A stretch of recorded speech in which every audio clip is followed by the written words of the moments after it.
Louvado e adorado seja o nome de nosso Senhor Jesus Cristo.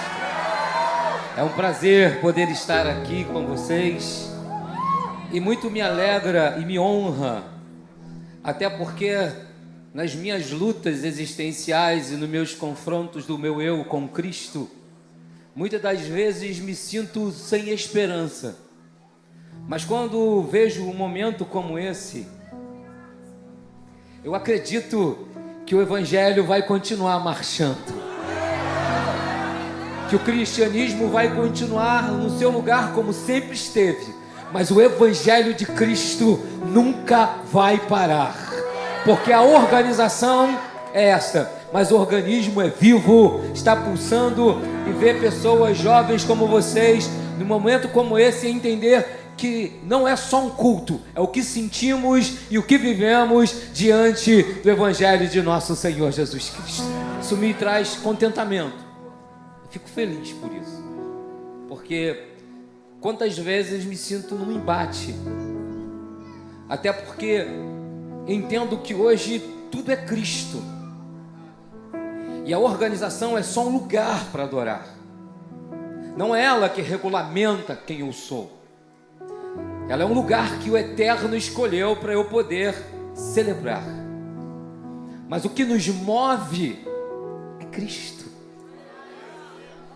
É esse organismo. Então eu espero que não seja só esse tempo, que não seja só este momento, que não seja algo que acontece em meio a um grupo, a uma união, mas que esse Evangelho seja o norte da tua vida, que esse Cristo seja exatamente o teu mover e a tua identidade. Alguém me perguntou no outro dia, mesmo chegando a esse tempo, nessa idade, entendendo algumas coisas, ainda existe algo por descobrir ou por buscar? Eu olhei e não veio outra coisa a não ser dizer: eu só tenho uma luta hoje, talvez, conviver com você. Eu preciso conviver perto de você, para que você olhe para mim e diga assim: ó, você é a pessoa que eu conheço que mais se parece com Cristo. Isso tem que ser. Eu e você, nós precisamos viver por esse sentido, sermos as pessoas que mais se parecem com Cristo que esse mundo está convivendo. Eu fico feliz. Eu entendo que esse é o nosso momento, esse é o nosso tempo. Desculpa, assentai-vos, por favor.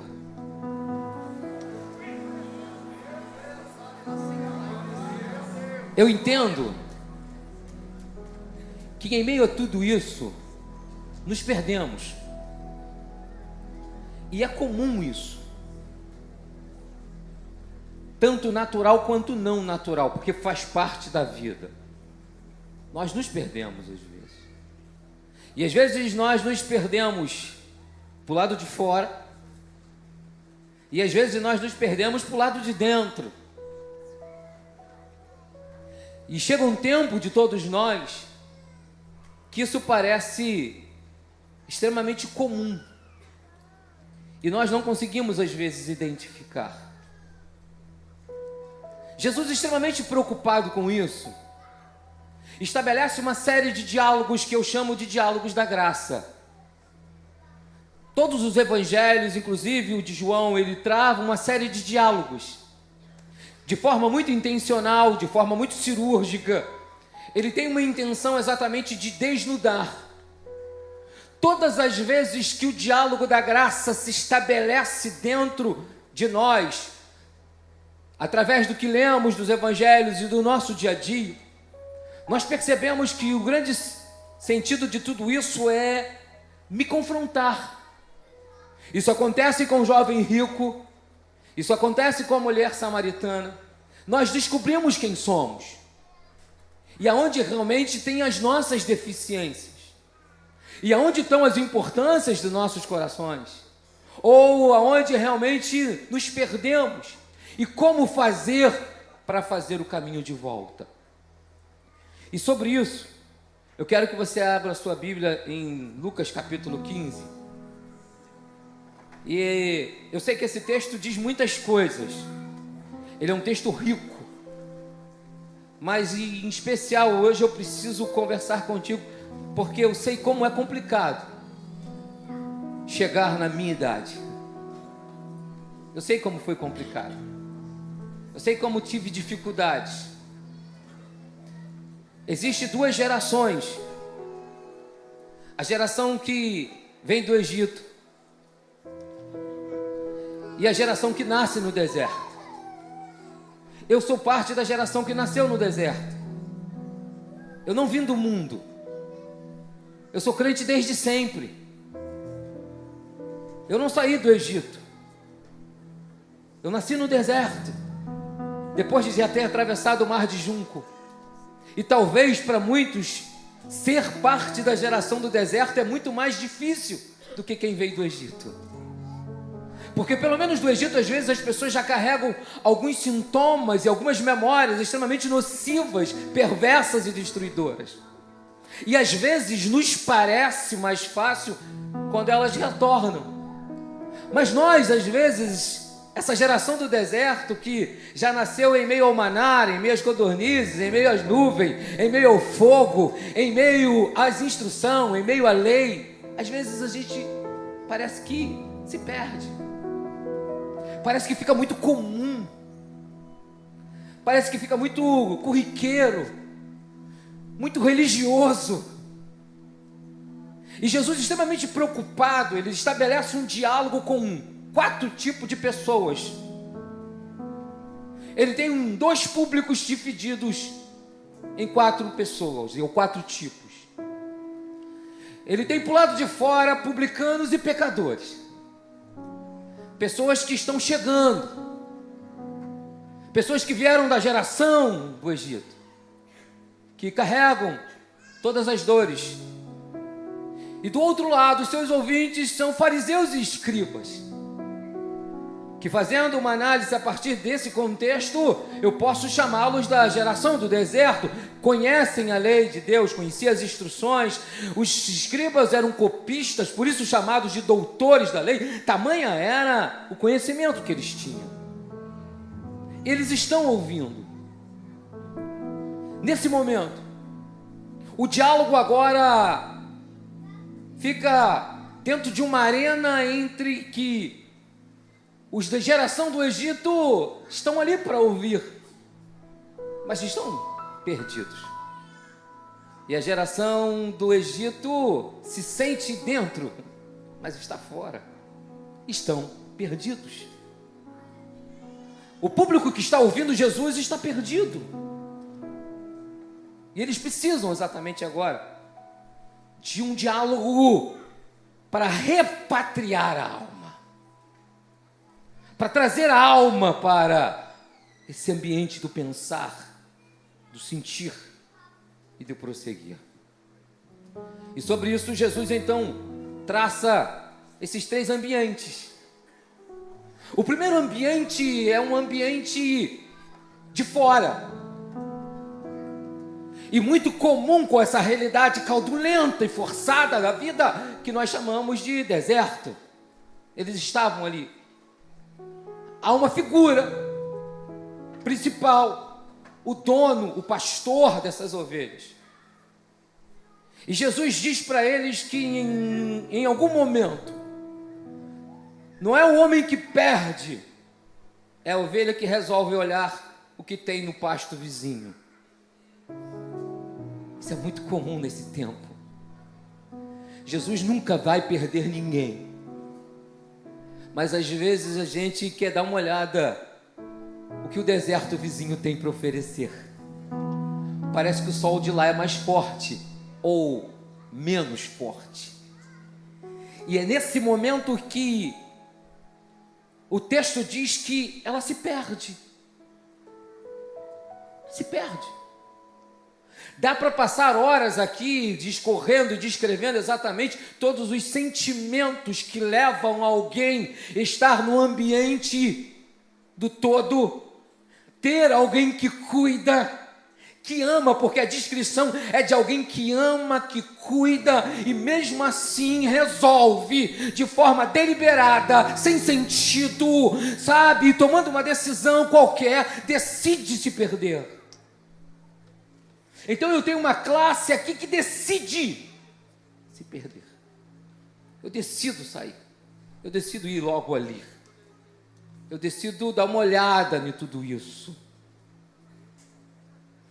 Mas o que você percebe, e você precisa ter cuidado, nós precisamos ter cuidado, que Jesus faz alguns apontamentos extremamente preocupantes.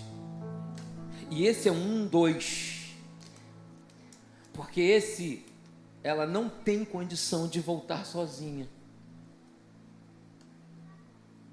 E às vezes gabinete é um lugar que você conversa com pessoas que às vezes ela pensa que está com tudo sob controle.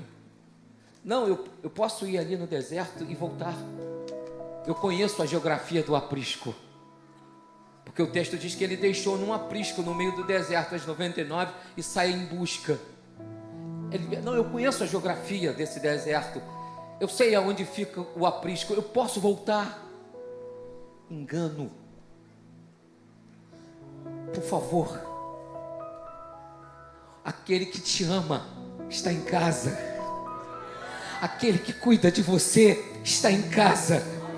Aquele que te trouxe, te transformou em ovelha, está em casa.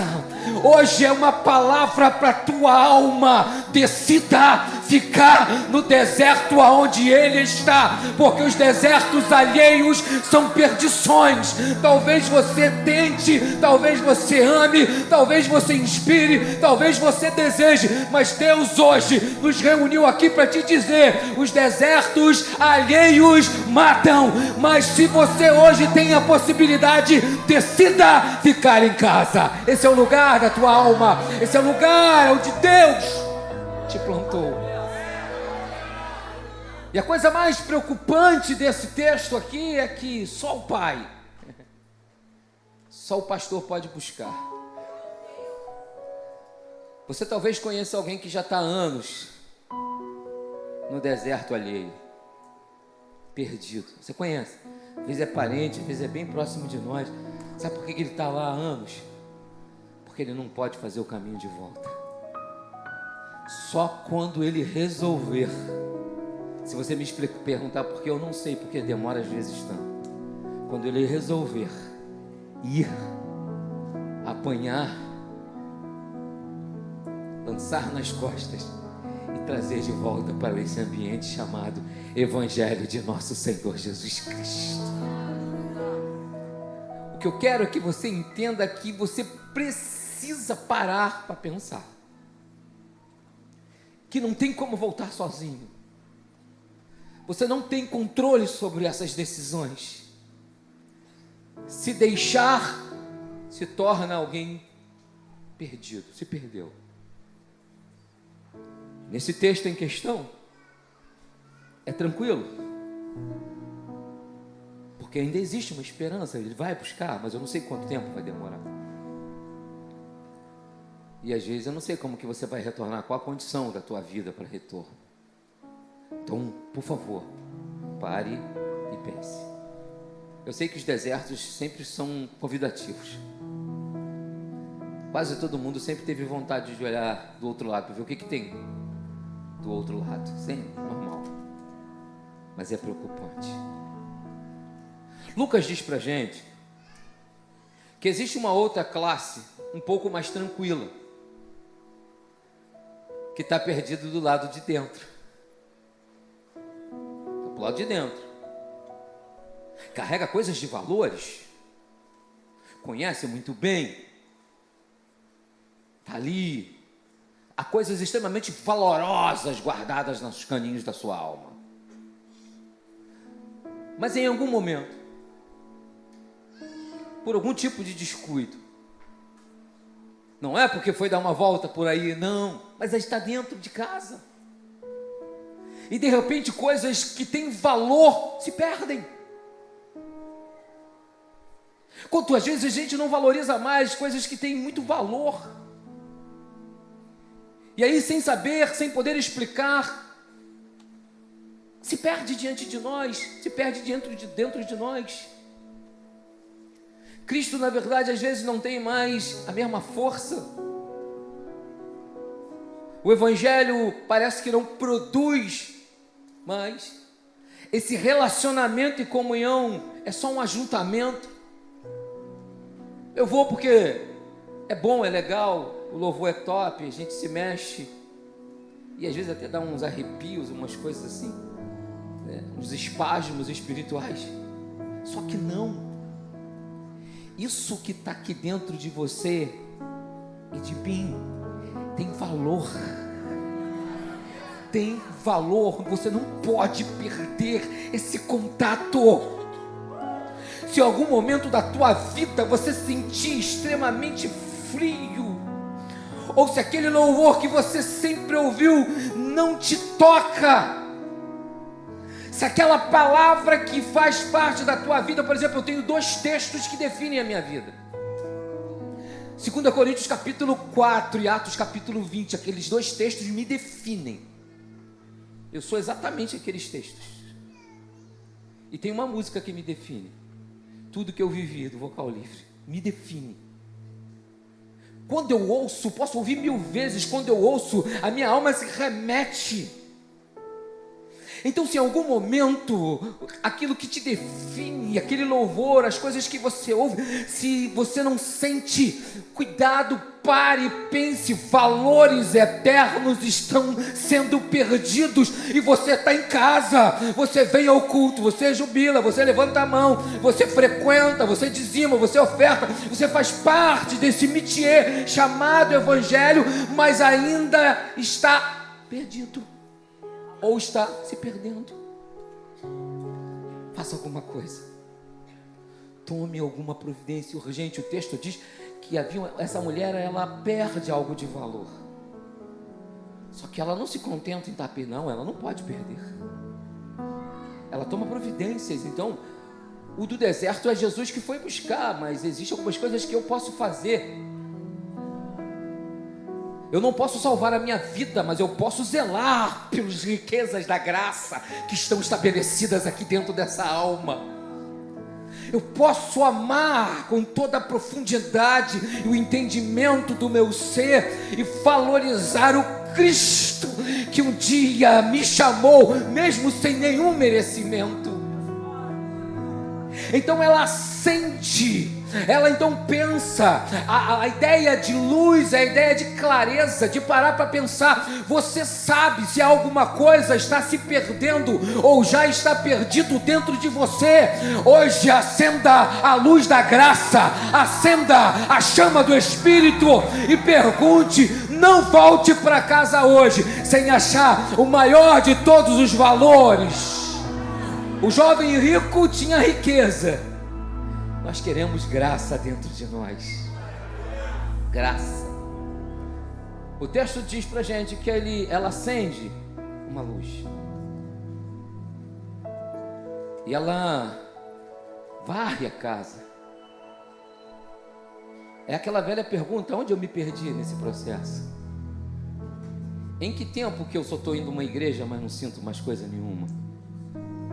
Em que momento que eu fiquei exatamente só alguém que, sabe, toda a liturgia, e às vezes vibra como se sentisse, porque às vezes a gente aplaude, mas não regozija. Às vezes a gente levanta a mão e glorifica, mas não sente. Você falando assim, aí você vai perguntar porque é retórico, mas por que você está dizendo isso? Porque eu já vivi isso. Claro que já vivi. Seria hipócrita estar aqui dizendo aquilo que eu já vivi. E olha que eu nem prego o que eu vivo. Eu prego o que eu preciso para viver. Todo dia que eu desço do púlpito, desço devendo. Hoje é um dia que eu preciso acender a luz da minha alma e varrer o meu coração. Porque eu não posso perder nunca o que eu tenho de maior valor. O Espírito Santo de Deus. A alma da gente é uma mesa, na verdade, com duas cadeiras, uma para você e outra para Ele, sempre. E talvez o que temos de maior valor é a cadeira, que um dia a gente tira, aí só fica a nossa, a dele a gente já mandou embora, nos perdemos. Então acenda a luz do teu entendimento, faça uma varredura na tua consciência e não volte hoje para da tua casa sem dizer para Ele: esse é um lugar de cura, esse é um lugar de renovo, esse é um lugar de restauração, esse é um lugar de transformação, sabe? Esse é um lugar de consolidarmos Cristo. Por quê? Porque é comum, como eu te disse no início dessa fala, claro que é comum as nossas lutas, os nossos desencontros e até as nossas perdas. Não é porque se prega que não se perde, não é porque se pastoreia megas igrejas que não se perde. Nos perdemos sempre, não é porque você tem muito conhecimento que não se perde. Claro, gente, isso não é o fator para segurar. Nos perdemos, nem sabemos às vezes por quê, mas nos perdemos. Mas ela acha, acende a luz, vai à casa e acha aquilo que havia perdido. Nesse terceiro momento, o texto traz as duas figuras ao mesmo tempo. Ao mesmo tempo. Jesus faz as duas ideias de forma separada. E agora, para efeito talvez de pedagogia, ele coloca essas duas figuras no mesmo ambiente. As duas figuras.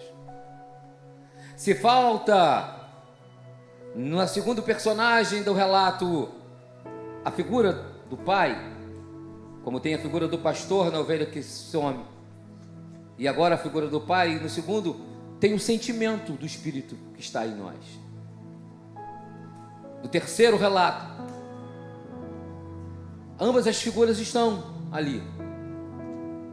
E de novo nós temos uma figura paterna, cuidadora, amorosa,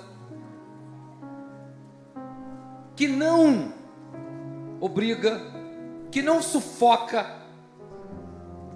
porque às vezes a gente ouve orações, que a oração, eu tenho uma dificuldade de orar com quem ora alto. Então quando a pessoa começa a orar alto, eu já paro de orar e fico prestando atenção na oração dela. Acabou. Isso é batata, já era, não oro mais, já fico, ó. Às vezes ele está pregando, às vezes ele está ensinando Jesus. Às vezes eu fico pensando, parece ele é técnico e Jesus é um lutador de MMA e está perdendo a luta. E ele está ali instruindo: ô Jesus, o diabo só tem esse golpe, por favor, levanta. Sabe o que o senhor faz? Ele vai lançar, finta para a esquerda, que ele vai abrir a guarda, tu mete à direita, ele vai cair. O cara orando é o técnico de Jesus. Jesus está tomando um pau. E às vezes a gente ouve orações que as pessoas estão querendo transformar a paternidade de Deus em um padrasto. Que Ele nos obrigue, nos sufoque, tá? Senhor, não me deixa, quebra até a minha perna, fura meus olhos, me deixa meio beribolado da mente, porque eu não vou saber mais o que fazer, eu não vou optar por perder, sabe? Isso é padrasto. Pai, deixa ir. E pior, ainda dá os bens, porque é pai. E olha que dentro de uma cultura hebraísta, um pai nunca poderia dar os seus bens antes de morrer. Mas ele quebra com todos os protocolos, os paradigmas, e entrega para aquele rapaz o que ele não tinha direito de ter. Na verdade, nenhum de nós tem o direito de ir lá para o mundo. Mas se a gente optar, ele entrega. Se eu desejar me perder, ele entrega. Porque ele é pai. E ele mostra toda essa figura. E no primeiro, é alguém de forma extremamente consciente. Porque a primeira coisa que eu percebo quando eu olho esse texto dentro dessa perspectiva é que há um diálogo. Ele chega e diz: pai. É o pai, sim, dai o que me pertence, porque eu quero ver o que tem do outro lado da vida. Eu quero ver o que tem aí fora. E ele dá. A primeira coisa que a gente precisa parar para pensar é que havia uma relação com esse pai. Ele não era um pai ausente, não era déspota e nem sufocava. Ele tinha tanta liberdade com ele que ele teve a coragem de dizer, mesmo sendo fora do contexto, fora da cultura, fora de uma realidade local: eu quero a minha parte porque eu quero ir embora. E você sabe que talvez aqui, espero que não, mas talvez aqui tenha um monte de filhos que não tem essa liberdade com o pai. Nunca falou que amava, carrega um monte de trauma porque não tem coragem de conversar, já errou na vida porque não tinha uma orientação. Boa parte das pessoas que eu trato hoje, a maioria delas é problema de paternidade. E aí fica um recado para você que é homem, jovem: por favor, mude a história dessa geração. Seja pai. Mesmo que você não tenha tido um exemplo de pai, você tem Jesus Cristo.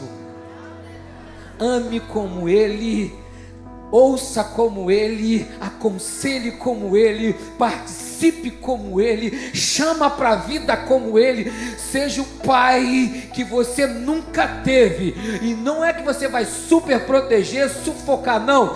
O Evangelho ensina a ser pai de forma real e maravilhosa.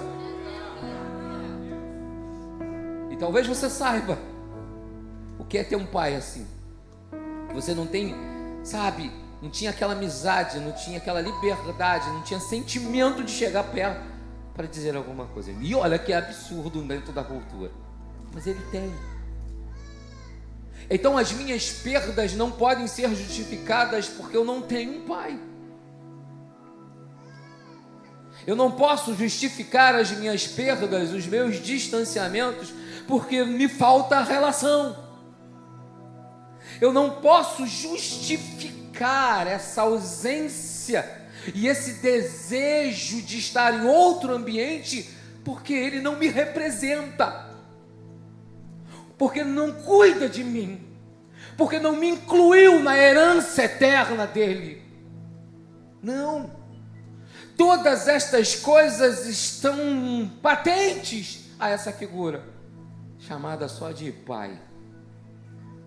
Mas mesmo assim, não observando tudo isso, não tendo isso como princípios, ele resolve se perder. Esse é o que resolve se perder. Assim como aquela ovelha resolve: eu quero me perder, eu desejo isso, a minha mente está me chamando, eu quero isso. E ele vai. E aí a vida é como é. A pergunta que eu sempre faço ao texto é que se ele não conseguiu administrar esse coração em casa, ele não vai conseguir administrar as riquezas lá fora. É a primeira coisa que você precisa perguntar para você mesmo. Se não conseguiu administrar isso, como que vai administrar o que é muito fácil? Ou o que você veio e nem sabe como? E esse jovem, como qualquer outro, se perde. E agora ele se perde duas vezes. Porque primeiro ele se perde porque ele abandona a paternidade, abandona a sua casa, abandona o que ele tinha, abre mão, pega de forma antecipada tudo isso. No segundo momento ele se perde porque agora ele está num lugar fora da sua etnia. O texto diz que ele vai para uma terra distante. Jesus faz questão de dizer que ele não está mais entre os seus, ele não está mais na meio de sua etnia. Está longe e começa a viver. E é muito interessante que ele diz que ele vive de forma dissoluta, louca, bandida, que é quase sempre, me desculpe os termos extremamente pesados, mas é quase sempre quando nós nos perdemos. A gente vive assim, de forma louca. E aí, ele é obrigado a viver e fazer coisas que iam contra suas próprias condutas e culturas e crenças. Porque não é nem fé, tá? São crenças.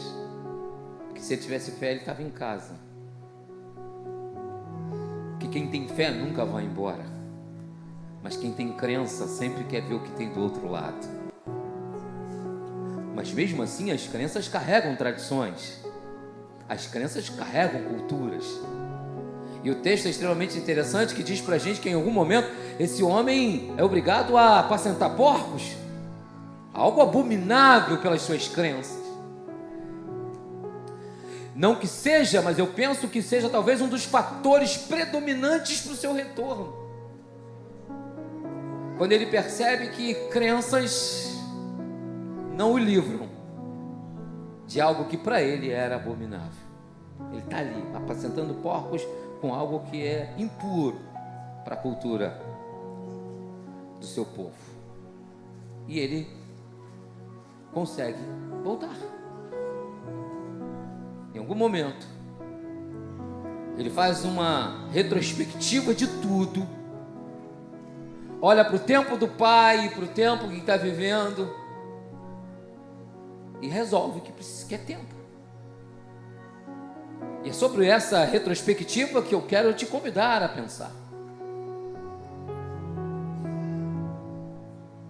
Pelo menos em 2 pontos. Primeiro, se você veio hoje aqui porque você foi convidado e já está um tempão sem aparecer, e já sabe que está perdido, essa é a retrospectiva que Deus está te proporcionando, para você lembrar que, caindo em si, parando para pensar, não porque eu estou falando, é porque essa é a palavra de Deus. Eu não tenho mensagem, eu sou só um interlocutor. A mensagem é sempre do Espírito Santo, é Ele, é dele. É Ele que te trouxe aqui para te confrontar, para dizer, é o momento de cair em si. Hoje é o dia de transformar a crença em fé, de deixar as crenças que te levaram aonde você está e dizer, olha, hoje eu preciso voltar para casa. Crença nos leva ao abismo, crença nos leva a terras distantes. As crenças nos levam a perder o que o Pai já nos deu, mas a fé nos traz de volta. A fé nos faz voltar. Por quê? Porque ele lembra que na casa do seu pai, as pessoas comuns, que nem eram consideradas filhos na sua naturalidade, enquanto patologia, eram tratadas como. Então ele lembra, já que aqueles que trabalham para o meu pai são tratados como se fosse filho, é melhor estar em casa como um jornaleiro do que com um filho pródigo, perdido, que não tem mais como se identificar. Então hoje é noite de restauração, noite de retorno, noite de encontro, noite de cair em si e voltar a viver o Evangelho de nosso Senhor Jesus Cristo. E aí, nós temos o outro personagem, que eu acho o pior de todos. Não com isso que eu estou dando o direito de você ir para o mundo. Não vai sair dizendo, não, eu estou indo no mundo porque o pastor falou que o primeiro é até mais ou menos, mas o último é que é uma tralha.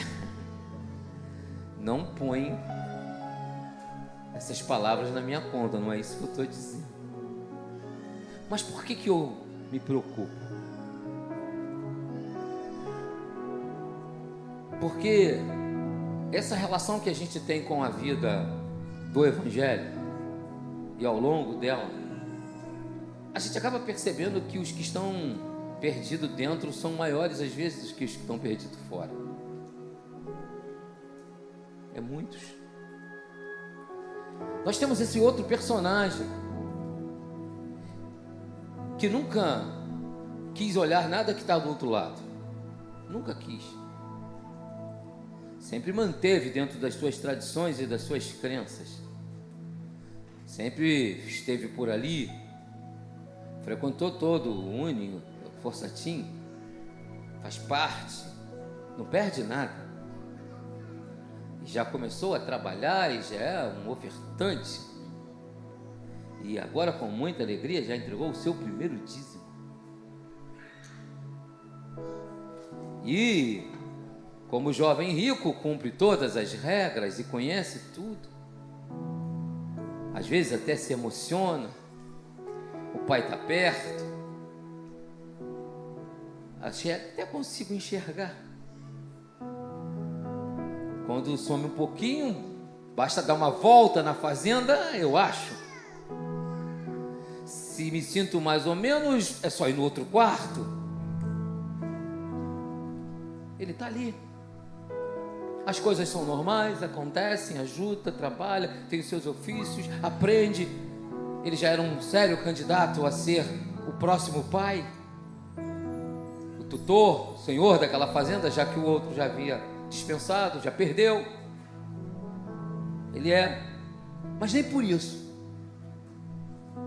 Lucas vai dizer para a gente, através dos ditos de Jesus, que as coisas estão resolvidas. Essa figura humana que aqui está,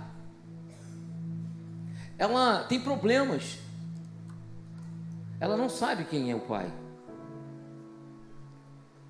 Está com ele, está em casa, está próximo, está no meio, cumpre todas as coisas, mas não sabe quem ele é.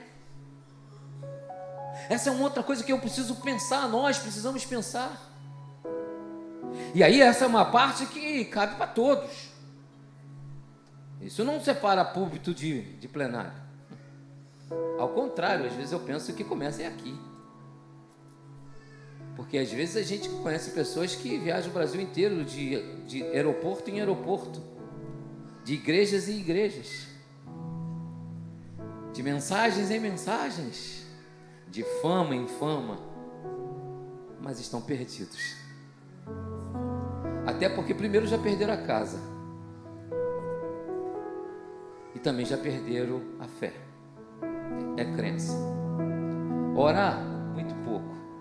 Ler Bíblia, para quê? Meia dúzia de mensagens sustenta a vida inteira, dá para pregar 10 anos, o Brasil é grande. Então a gente percebe pela convivência que isso é algo comum. Não é algo que vem daí para cá, tanto faz, é recíproco a ideia. E agora como a gente descobre isso?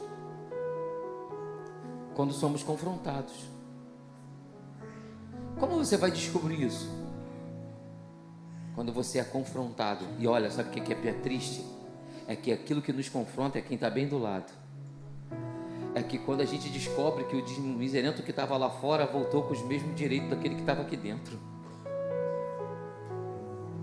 Aí a gente fala, não pode. Não, eu estou orando já há 500 dias pelo carro, mas como é que esse estava lá fora, voltou hoje mesmo, já tem um carro?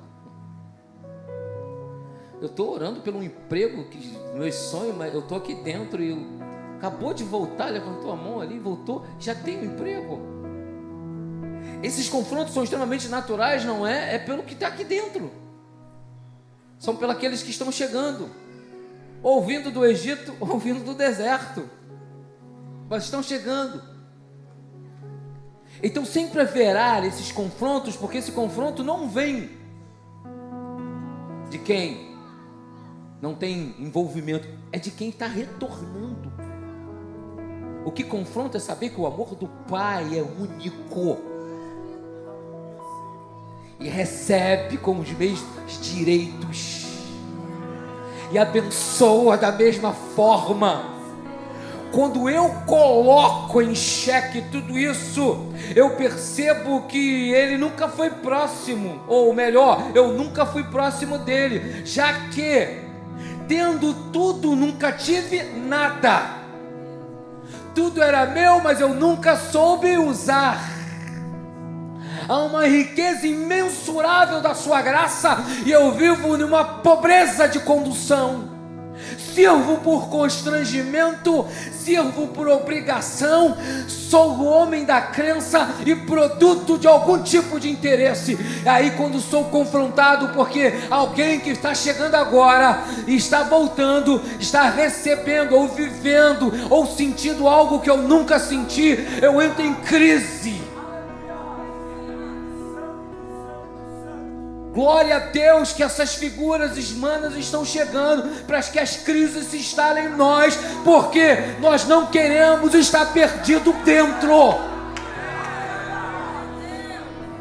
Nós não queremos fazer parte de um ambiente que eu sirvo, que eu estou ali. Quando parece que ele não está presente, eu vou buscar. Quando eu tenho algum interesse, eu chego perto, mas nunca foi real. Que nessa noite, aleluia, a graça de Deus nos constranja ao ponto que quem está fora vai voltar, quem está perdido dentro vai se encontrar, quem precisa varrer a alma vai varrer, quem o Pai precisa arrancar do mundo vai arrancar. Hoje seja uma data especial no calendário de todas as nossas almas.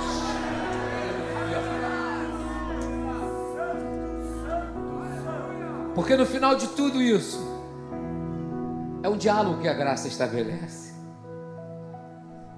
Não é sobre a gente, é sobre Ele. Jesus está extremamente preocupado com fariseu, escriba, publicanos e pecadores. Ele quer que eles se encontrem. Uns estão perdidos porque, apesar de conhecer a religião dos pais, se taxaram por publicanos ou se deixaram ser apontados como pecadores. Do outro lado tem uma classe que, olhando aos olhos ou olhando historicamente, quando começaram mais ou menos uns 100 anos antes de Jesus, eram maravilhosos e importantes. Os fariseus não eram aquilo que eles se tornaram. Eles foram criados e iniciaram por uma causa muito boa, mas agora o que eles têm é só uma religião presunçosa, arrogante, que aponta, podre. E do lado de lá, os escribas não são diferentes. Apesar de conhecer a Torá e a Taná como um todo, não tem nada dentro. Aí Jesus está preocupado com eles. E aí Jesus tem só uma preocupação: que fariseus se encontrem, que escribas se identifiquem, que publicanos voltem para casa e que pecadores sejam transformados. Jesus quer congregar todos no aprisco da vida. Ele só quer isso. O que Jesus quer do meu coração e do teu coração hoje é que a gente volte para casa hoje diferente. Se em algum momento da minha vida vir um sentimento de perda,